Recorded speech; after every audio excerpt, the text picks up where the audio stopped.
sa bahay tambakan. 15 mag-anak ang do'y nagsiksikan, nagtitiis sa munting barong-barong na sira-sira. Habang doon sa isang mansyon, halos walang nakatira. Sa init ng tabla't karton, sila do'y nakakulong sa lilim ng yerong kalawang at mga sirang gulong. Pinagtagpi-tagping basurang pinatungan ng bato. Hindi ko maintindihan bakit ang tawag sa ganito ay bahay.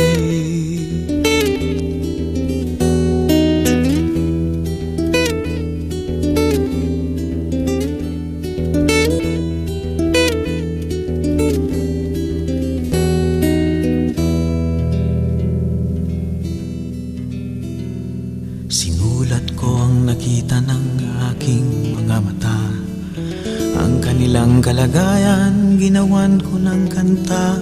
Iginuhit at isinalarawan ang naramdaman, at sinangguni ko sa mga taong marami ang alam. Isang bantog na senador ang unang nilapitan ko, at dalubhasang propesor ng malaking kolehiyo. At ang pinagpala sa mundo, ang dyaryo at ang pulpito, lahat sila'y nagkasundo na ang tawag sa ganito ay bahay.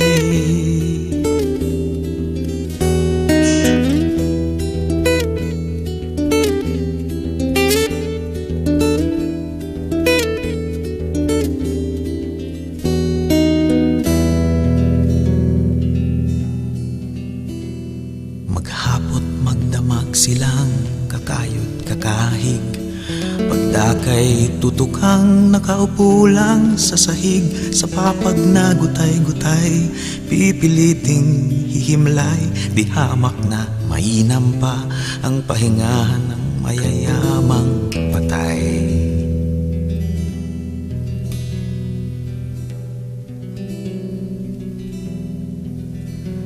Baka naman isang araw kayo doon ay maligaw, mahipon nyo at marinig, at maamoy at matanaw.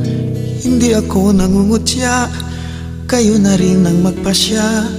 Sa palagay ninyo kaya ito sa mata ng may likha ay bahay.